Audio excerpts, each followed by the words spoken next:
Bonjour à toutes, bonjour à tous. Bienvenue à la Maison d'Isieux. Nous commémorons aujourd'hui la Journée internationale de la mémoire de l'Holocauste et de la prévention des crimes contre l'humanité. Sans plus attendre, j'invite M. Thierry Philippe, président de la Maison d'Isieux, à me rejoindre.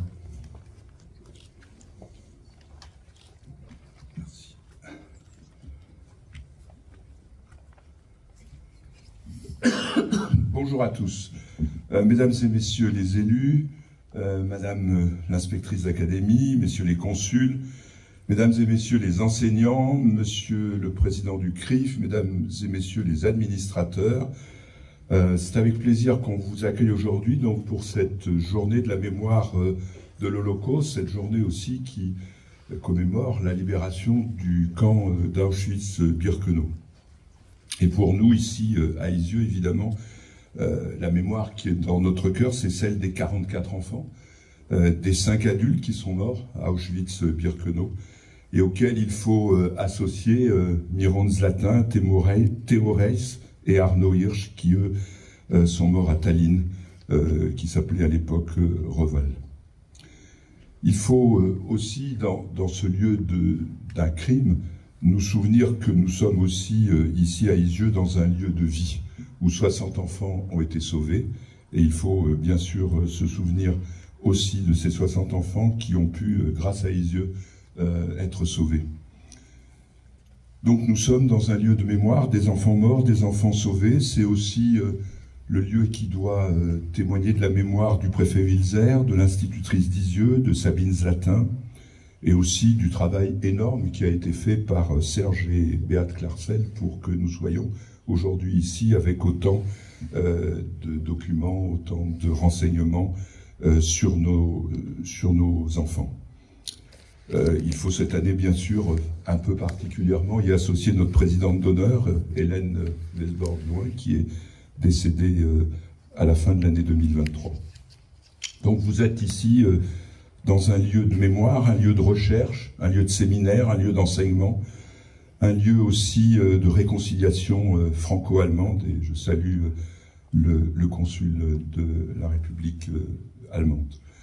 C'est aussi un lieu où les procès sont mis en valeur, l'importance des procès sont mis en valeur, avec Nuremberg, mais aussi bien sûr le procès de Lyon, le procès Barbie, ce procès qui a été le premier en France à condamner quelqu'un pour crime contre l'humanité.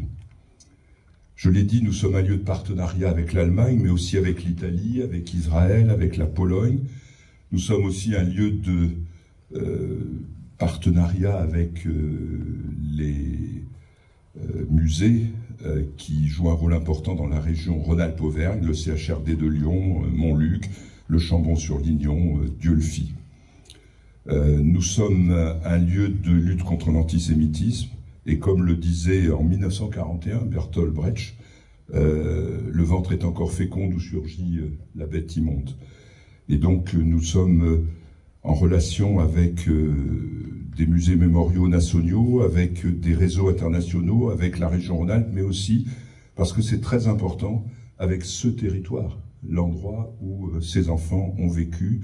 Et aujourd'hui, et je salue les élèves qui sont ici, nous allons insister sur ce lien que nous avons avec le tissu local et en particulier avec ce département de l'Ain. Et donc nous avons des lycéens du lycée de Belay, des collégiens du collège Sabine Zlatin de Belay et aussi des lycéens du lycée François Severs d'Écully qui ont tous participé à un projet européen qui s'appelle Remember Child, qui a pour objectif de combattre le négationnisme et l'antisémitisme, qui a pour but de réfléchir sur les enfants et les femmes, qui sont toujours les premières victimes des conflits. Et donc ils vont tout à l'heure, nous allons tout à l'heure inaugurer leur exposition, le travail qu'ils ont fait. Vous verrez des dessins, des photographies, des objets de mémoire, et surtout vous verrez un énorme travail qui a été fait par ces élèves, et bien sûr par leurs enseignants qu'il faut remercier. Alors en ce jour anniversaire évidemment de la libération des camps, il faut se rappeler que depuis le 7 octobre, les actes antisémites ont été multipliés par 1000. que nous sommes dans un pays où on peut avoir peur parce qu'on est de religion juive, et donc dans un pays où eh bien, il faut qu'effectivement on se concentre sur ces moments de guerre, ces moments où les femmes et les enfants sont les premières victimes. Depuis le pogrom qui a eu lieu le 7 octobre, eh bien, ce sont des femmes, des enfants qui sont victimes soit de ce pogrom, soit en tant que bouclier humain à Gaza. Et c'est donc le message finalement que Madame l'inspectrice d'académie va sûrement relayer après moi, le message de Gabrielle Perrier, l'institutrice d'Isieux, qu'il faut avoir en tête aujourd'hui. Vous savez que beaucoup de ces enfants venaient de loin, venaient d'autres pays que la France, et quel était le fil conducteur de Gabrielle Perrier? C'était de fabriquer des citoyens français. Eh bien, je crois que je m'excuse, on va éteindre ce téléphone. Voilà. Et donc, je crois que comme Gabrielle Perrier, il faut qu'on se rappelle la liberté, l'égalité, la fraternité, la laïcité, et c'est quand même le cœur de ce que nous faisons ici. Et je remercie beaucoup les différents élèves qui ont travaillé. Je vous remercie d'être là ce matin. Bonne journée à tous.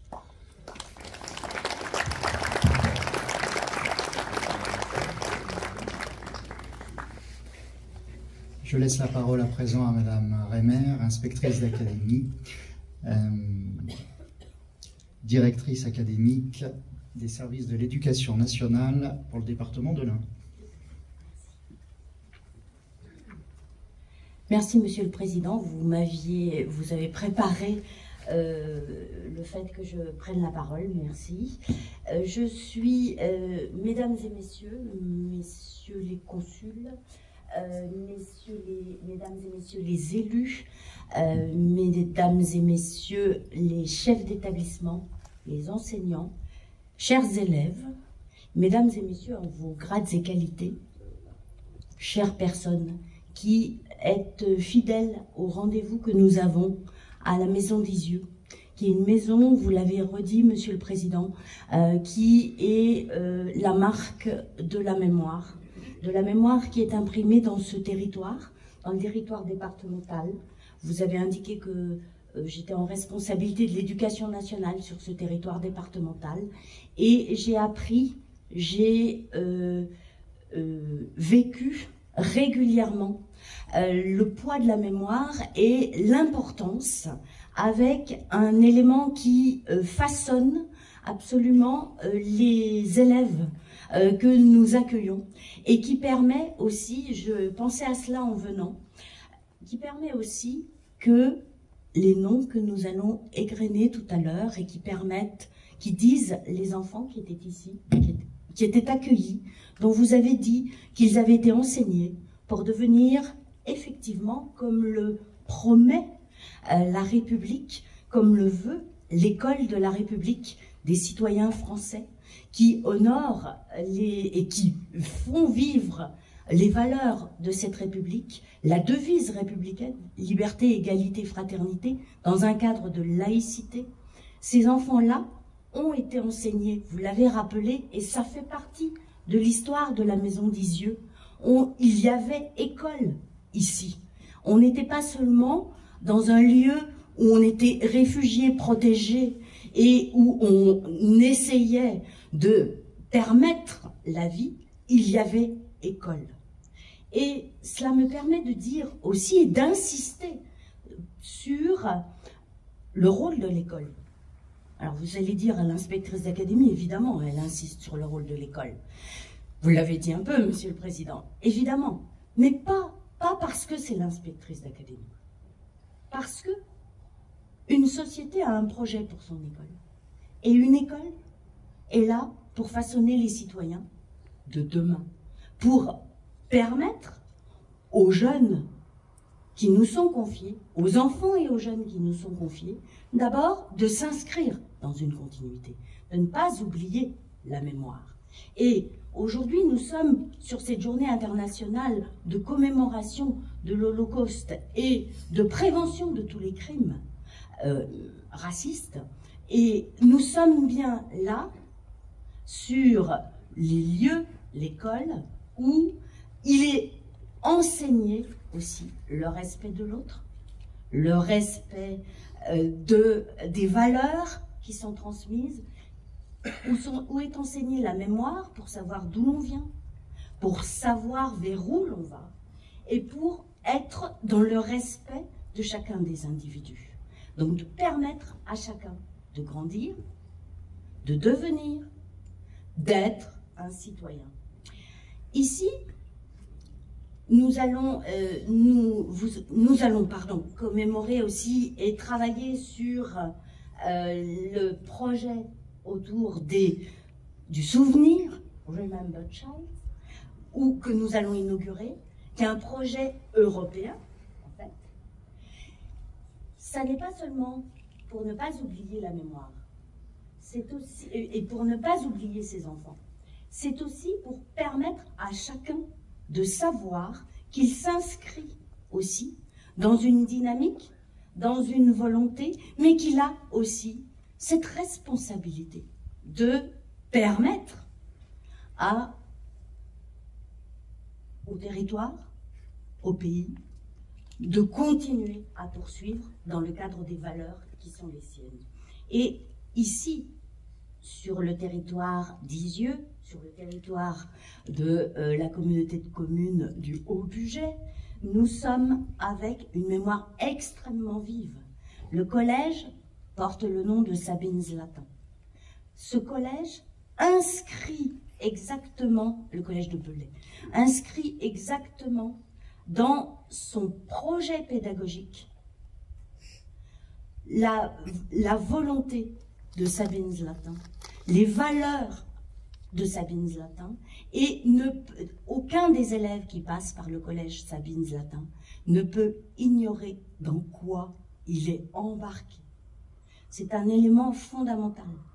Le lycée de Belay, qui, lui, a accueilli certains des enfants, alors qu'il était l'établissement second degré de l'époque, le lycée travaille sur la mémoire de ce qui s'est passé. Nous avons installé, je me souviens aussi d'avoir posé des pierres de mémoire.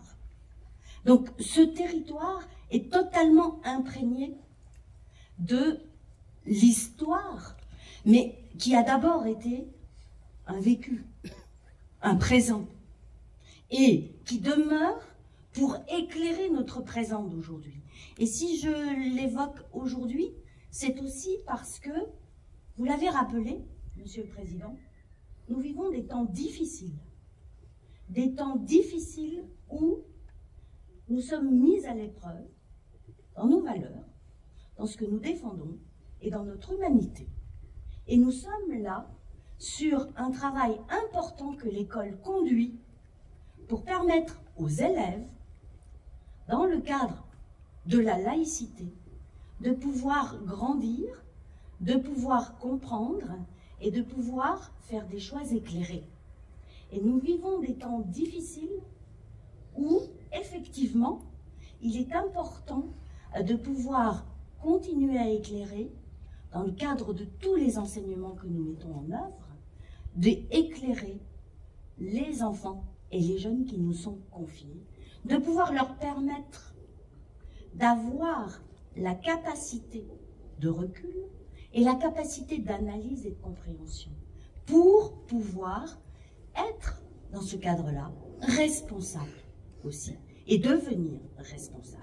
Je ne suis pas en train de responsabiliser les petits, je suis seulement en train de dire que quand l'école accueille, l'école construit et l'école permet ensuite d'avoir la compréhension et d'être responsable et de faire ses choix. C'est cela aussi, c'est la liberté aussi de pouvoir faire ses choix.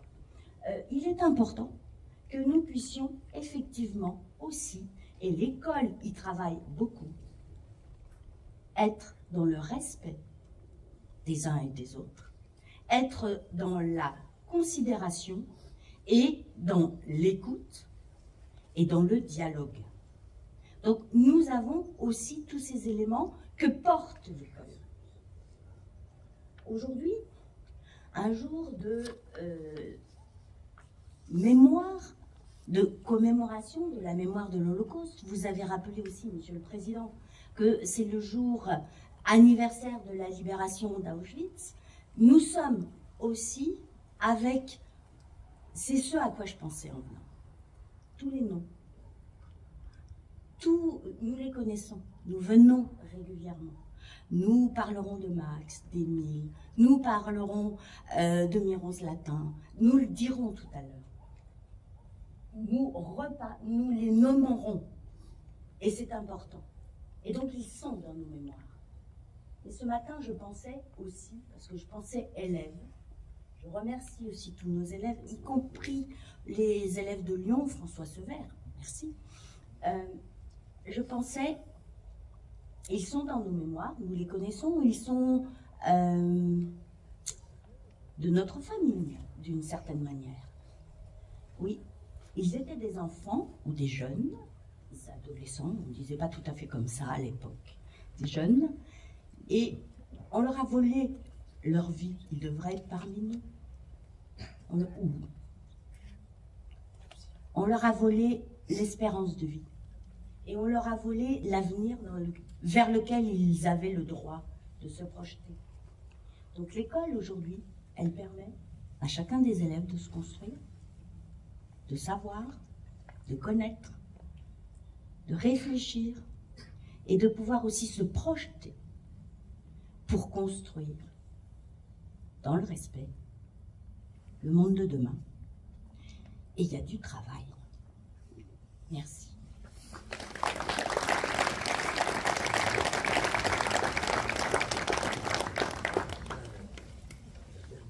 L'établissement qui porte cette cérémonie est le lycée du Val-de-Saône de Trévoux. Je vais donc laisser la parole aux lycéens qui vont nous présenter les travaux qu'ils ont préparés pour cette commémoration.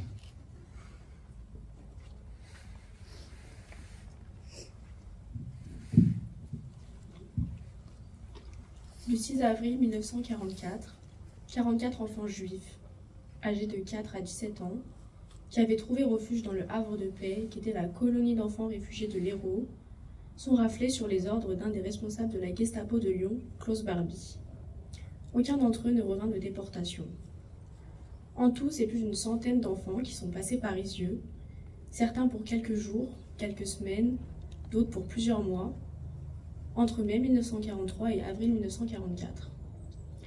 Isieux, lieu de la rafle du 6 avril, a aussi été un lieu de vie et de sauvetage pour les enfants, et ceci n'aurait jamais été possible sans la bienveillance du voisinage et l'action courageuse de nombreux adultes auprès des enfants pour les nourrir, les soigner, les encadrer, les éduquer, les faire rire ou les rassurer quand l'absence de leur famille se faisait trop lourde. Parmi ces adultes, 7 qui étaient présents le 6 avril 1944 furent raflés avec les enfants, une seule d'entre eux survécut. En cette journée de la mémoire des génocides et de prévention des crimes contre l'humanité, les élèves des classes de terminale spécialité AGGSP 1 et de terminale Techno 5 du lycée de Val-de-Saône de Trévoux souhaitaient rendre hommage à tous ceux qui ont œuvré avec courage pour aider les enfants.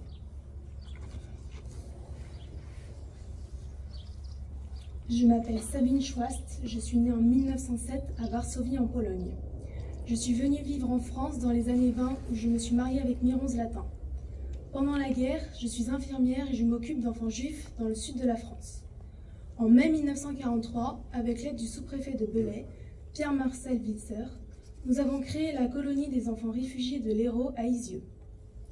Je n'étais pas présente le 6 avril, jour de la rafle, car, inquiète pour les enfants, j'étais à ce moment-là à la recherche de nouveaux refuges. Ce n'est que les semaines suivantes que j'ai pu revenir à Isieux, récupérer les lettres et les dessins des enfants. J'ai passé le reste de ma vie à témoigner et rendre hommage aux enfants de la colonie. J'étais présente au procès de Klaus Barbie pour lui dire que les enfants étaient des innocents. L'ouverture de la maison d'Isieux en 1994, en tant que lieu de mémoire et d'éducation, dans laquelle viennent chaque année des milliers de jeunes, est ma plus belle victoire.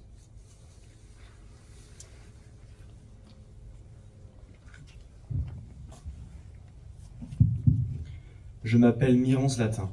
Je suis né en 1904 en Russie et je suis venu en France dans les années 20 pour devenir ingénieur agronome. J'ai même reçu une médaille au Salon de l'Agriculture de 1939 pour mes réalisations agricoles. Mais surtout, c'est en France que j'ai rencontré Sabine. Nous nous sommes mariés en 1928 et avons été naturalisés français en juillet 1939. Nous sommes arrivés à Isieux en mai 1943. C'est moi qui gère la colonie au quotidien. Je m'occupe principalement du ravitaillement, et il en faut avec toutes ces bouches affamées à nourrir. Je vais de ferme en ferme à vélo pour récupérer des vivres, et il m'arrive même d'aller jusqu'à Chambéry pour aller chercher des enfants et les ramener dans ma carriole. Je suis raflé à Isieux avec les 44 enfants le 6 avril, puis déporté à la forteresse de Reval en Estonie, pour y effectuer des travaux forcés avec Théo et Arnold, les 2 ados de la colonie. C'est là-bas que je suis exécuté par les nazis durant l'été de l'année 1944.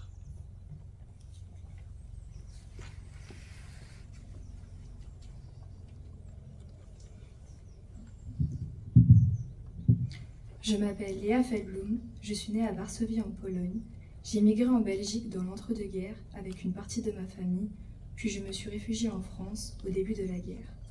À Isieux, je m'occupe des enfants sous une fausse identité, celle de Marie-Louise Decoste. Je suis arrêtée avec les enfants le 6 avril et grâce à mes faux papiers d'identité, j'aurais pu échapper à la déportation. Mais je n'ai pas voulu abandonner les enfants et j'ai préféré révéler mon vrai nom pour rester auprès d'eux. J'ai été déportée à Auschwitz par le convoi 71. Là-bas, les nazis m'ont sélectionnée pour le travail. Je suis restée à Auschwitz jusqu'en janvier 1945 en servant de cobaye aux médecins nazis. À mon retour de déportation, la vie a été très dure pour moi. Et ce n'est qu'après un long périple éprouvant que j'ai pu gagner la Palestine pour y vivre. Je suis la seule survivante de la rafle. Je ne suis revenue en France qu'une seule fois en 1987 pour le procès de Klaus Barbie. Comment se pouvait-il que ce bourreau vive encore alors que les enfants étaient partis il y a déjà si longtemps ?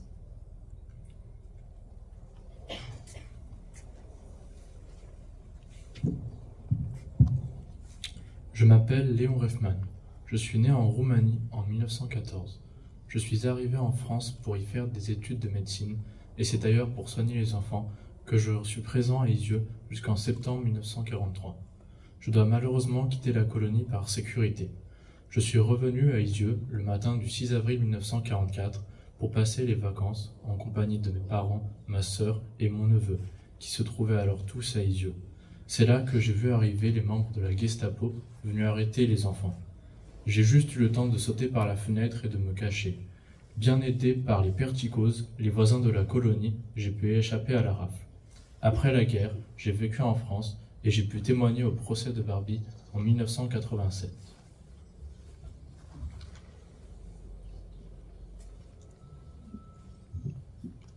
Je m'appelle Gabrielle Perrier.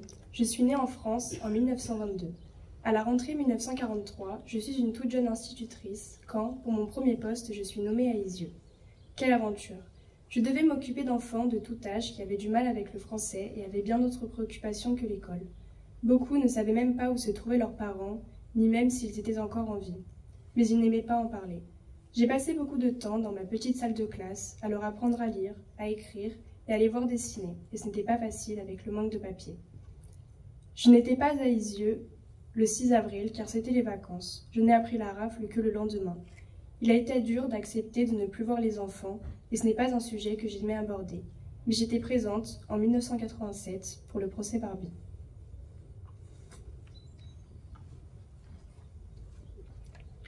Je m'appelle Suzanne Levan-Reifman. Je suis née en Roumanie en 1907. J'ai fait des études de médecine à Isieux. Je remplace mon frère Léon en tant que doctoresse de la colonie lorsque celui-ci doit quitter les lieux en septembre 1943. Je suis accompagnée de mes parents et de mon fils Claude. Le matin du 6 avril, c'est moi qui permets à mon frère Léon de s'enfuir en le prévenant de l'arrivée de la Gestapo. Je suis arrêtée avec les enfants et déportée à Auschwitz par le convoi 71. En 1944, je suis une jeune femme de 37 ans et les nazis m'ont sélectionnée pour le travail. Mais je n'ai pas voulu quitter Claude, qui avait été placé dans la file des inaptes. C'est avec lui que j'ai été conduite dans la chambre à gaz.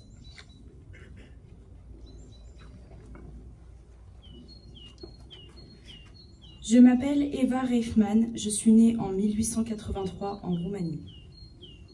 Je m'appelle Moïse Reifman, je suis né en 1881 en Roumanie. Je suis à Isieux avec ma femme Eva. Nous sommes à Isieux avec notre fille Suzanne et notre petit-fils Claude. Notre fils Léon a aussi travaillé comme infirmier dans la colonie et le 6 avril, il est venu pour nous rendre visite. Il a eu la chance de réussir à s'enfuir. Nous avons été arrêtés avec Suzanne et Claude et les enfants et déportés à Auschwitz par le convoi 71. Sélectionnés comme inaptes au travail, nous avons été assassinés dès notre arrivée à Auschwitz. Je m'appelle Lucie Feiger et je suis née en Ukraine en 1894. Je m'appelle Mina Friedler, je suis née en Pologne en 1912. À la colonie, nous sommes des éducatrices avec Léa et nous passons tout notre temps à veiller sur les enfants. Nous sommes toutes les deux présentes et arrêtées lors de la rafle le 6 avril 1944. J'ai été déportée à Auschwitz par le convoi 72 et assassinée dès mon arrivée. J'ai été déportée à Auschwitz par le convoi 76 et assassinée dès mon arrivée. Je m'appelle Marcel Azenberg, j'ai été surveillante dans la colonie pendant l'été 1943. Je m'appelle Philippe Dehan, j'ai été cuisinier à la colonie de mai à octobre 1943. Je m'appelle Marcel Paillet, je suis la maman de Philippe. Pendant l'été 43, je suis venue passer quelques jours dans la colonie pour y aider mon fils.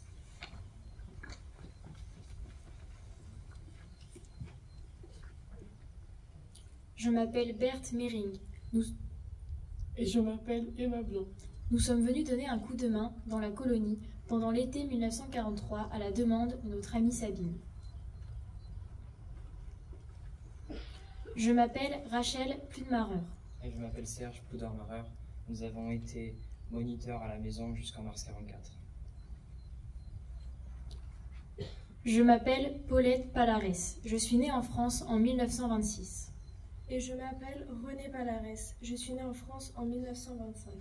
En compagnie de notre petit frère Guy et de Diane Popovski, une petite juive luxembourgeoise, née en 1940, que Sabine Zelatin avait confiée à notre famille, nous avons passé l'été 1943 comme aide-monitrice dans la colonie. Nous avons quitté Isieux le 9 septembre 1943. Nous n'avons jamais oublié les enfants.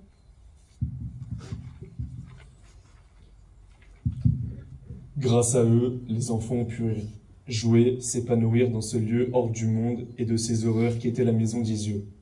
Sans eux, sans doute qu'aucun enfant d'Isieux n'aurait pu être sauvé.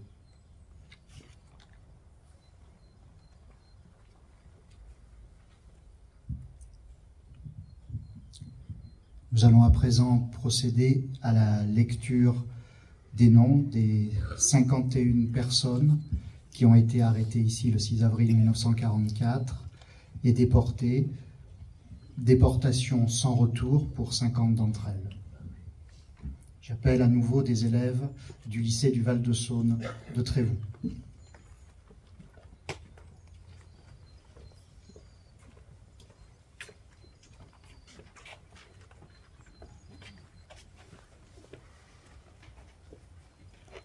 Sami Adelchemer, 5 ans. Hens Ament, 10 ans. Nina Aronovitch, 11 ans. Max Marcel Balsam, 12 ans.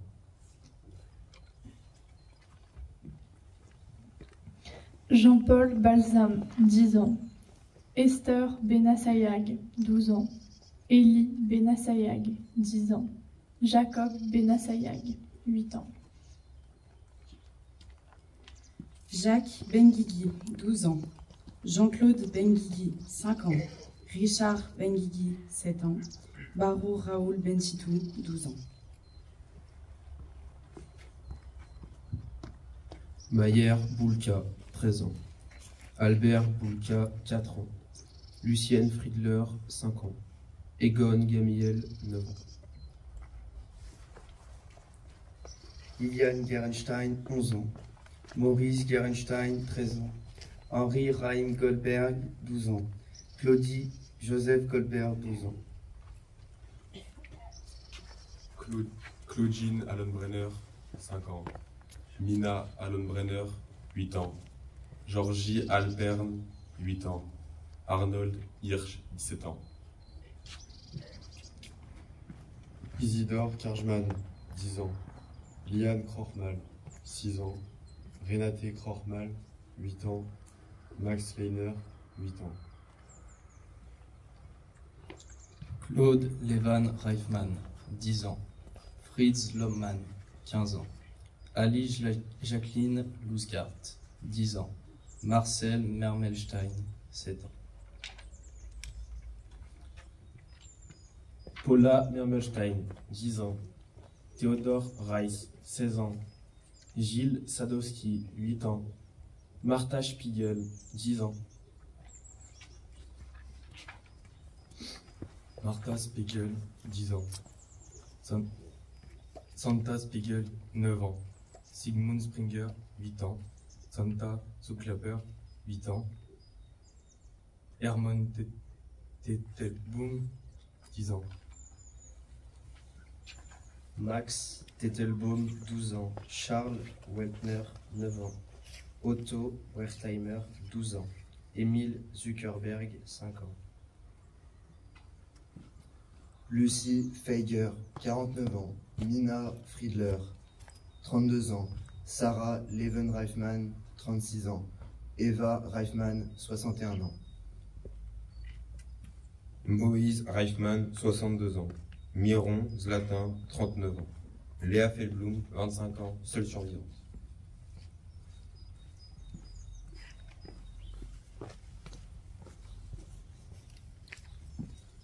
En mémoire de ces 51 personnes, 51 roses vont être à présent déposées.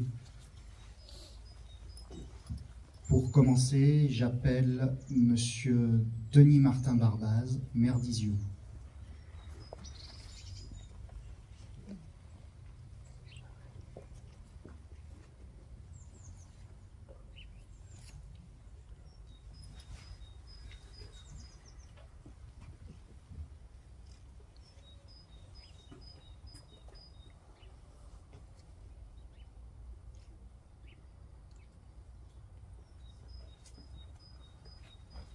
Monsieur Thierry Verguin, maire de Brégnier-Cordon.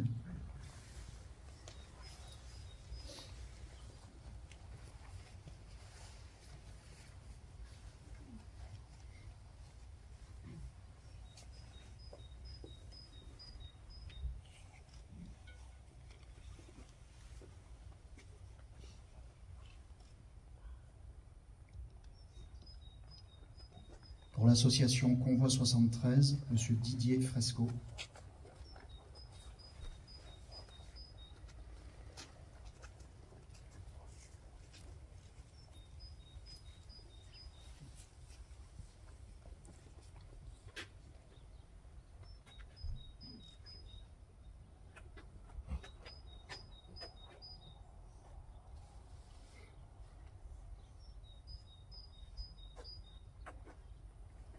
Monsieur Cyril Mangin, principal du collège Sabines-Latin.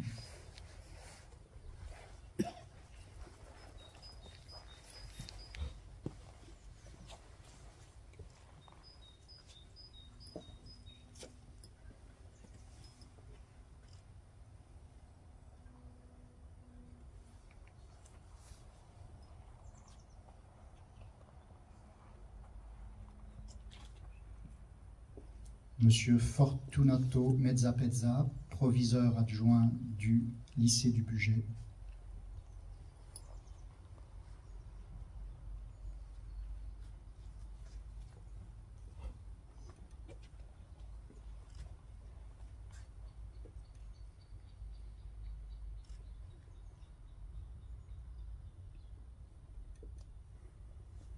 Monsieur Jean-François Gobet, proviseur du lycée du Val-de-Saône.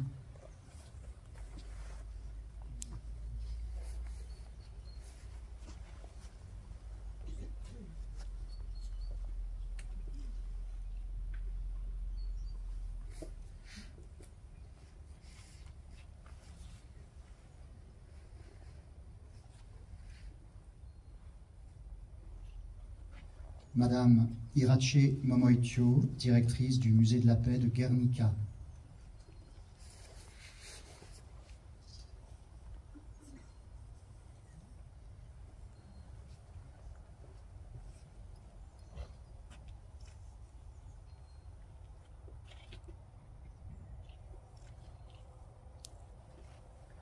Monsieur Richard Zelmati, président du CRIF Auvergne-Rhône-Alpes.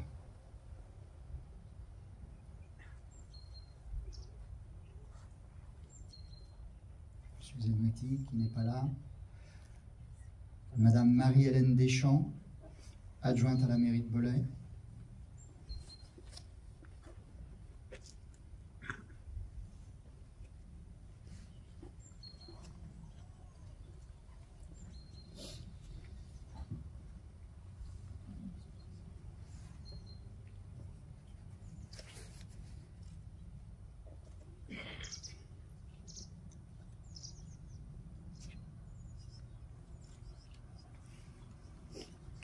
Madame Aurélie Borel, conseillère départementale du canton de Belay.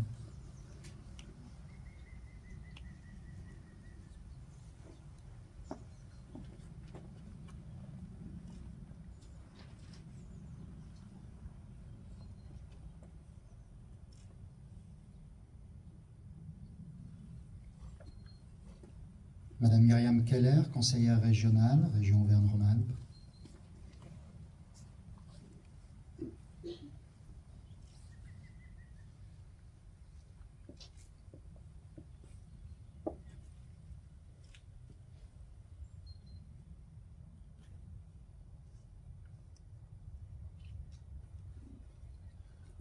Madame Marilyn Reimer, inspectrice d'académie, directrice académique des services de l'éducation nationale de l'Ain.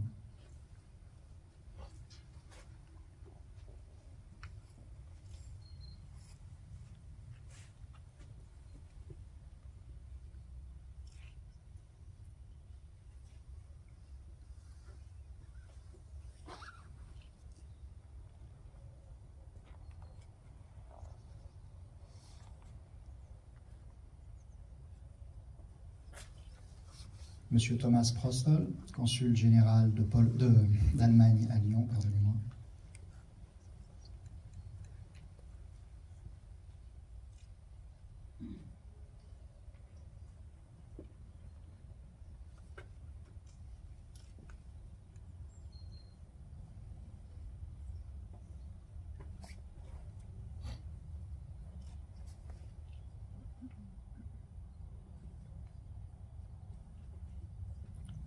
Monsieur Hubert Tcherniuk, consul général de Pologne à Lyon.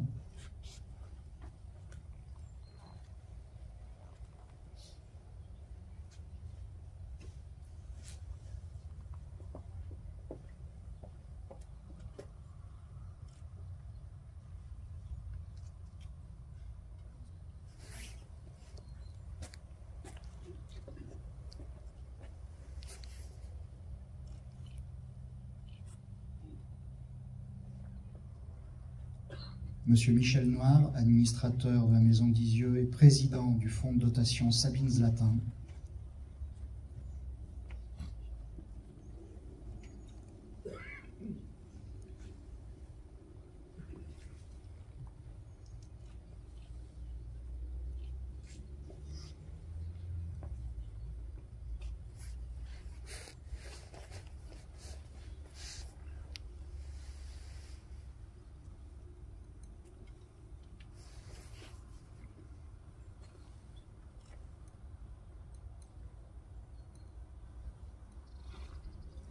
Et Monsieur Thierry Philippe, président de la Maison d'Isieux.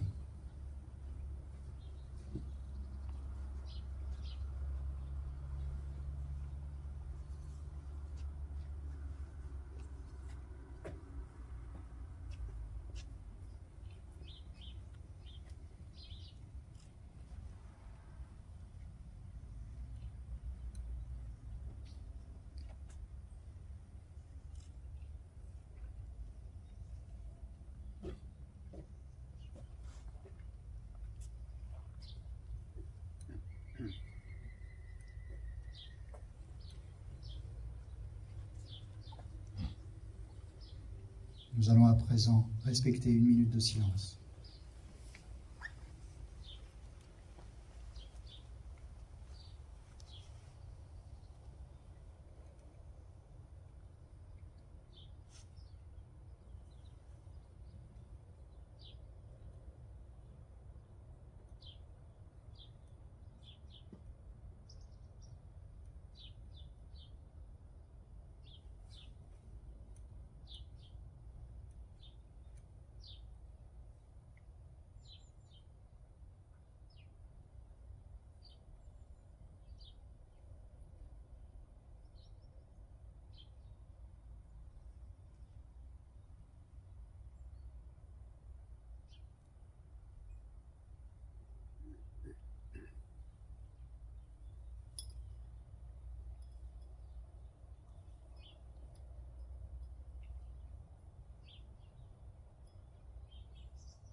Je vous remercie.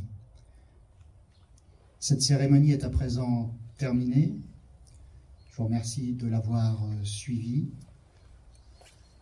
Avant de vous donner rendez-vous pour un cycle commémoratif exceptionnel qui se tiendra du 4 au 7 avril prochain à la Maison d'Isieux, je vous invite dès à présent à l'inauguration du mur contre l'oubli dans le cadre du projet européen Remain Child. Cette inauguration se tiendra dans le verger.